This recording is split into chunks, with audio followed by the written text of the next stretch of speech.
Hi guys, Gareth here from garethkirkland.com.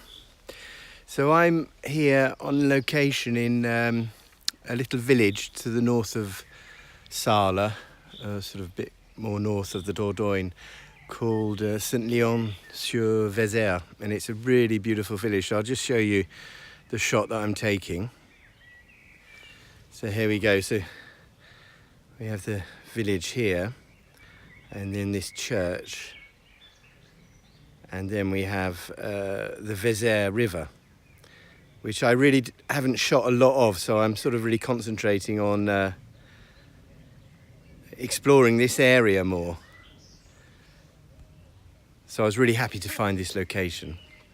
A good friend of mine pointed it out to me, so I've been sort of location hunting for about 2 days, and I was actually doing more of the same today, but I took some shots I was quite happy with somewhere else, a chateau called Campagne, which is very pretty, and so now here it's getting towards the end of the evening, so hopefully I've been here for about half an hour, so the light's still quite strong, but it's very nice light, quite low angle, but I'm definitely going to stay around probably for another hour or so, and then maybe hopefully some lights will come on this church and the chateau in the background. I'm not sure because I haven't been here that late, and that would be really nice as well because that'll obviously give you a totally different type of picture. So just to show you my setup, what I've been doing, I don't know if you can see here, I've got my large filter here, which is a number 6 Lee hard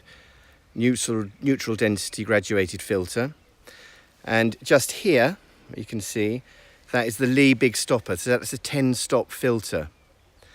And I'm really switching the filters around.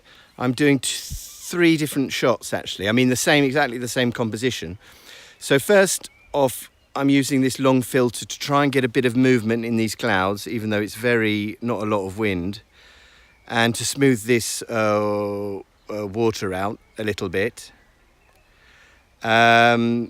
And then the other thing I'm trying to do is, I'm not sure if that's really working, so I have time, so I'm giving myself options.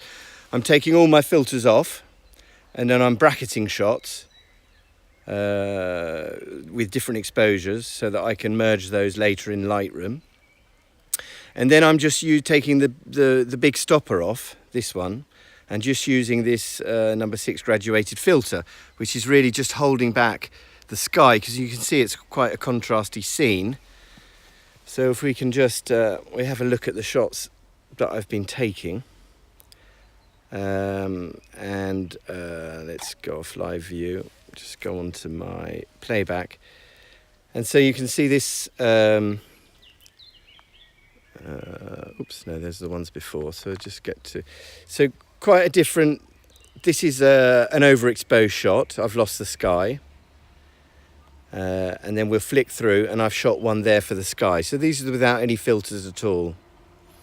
And then here we have a longer exposure one with both filters attached, and we've got one here totally overexposed. We've got one here where I can't really see looking through the camera at the same time, but I've got one where basically the water is not so smooth, and I'm just using the number 6 Lee graduated filter. So all fun and games, but it's really good if you've got the time. Often you don't, you've got like 5 minutes, a window of light, and you've just got to decide what's going to be the best option.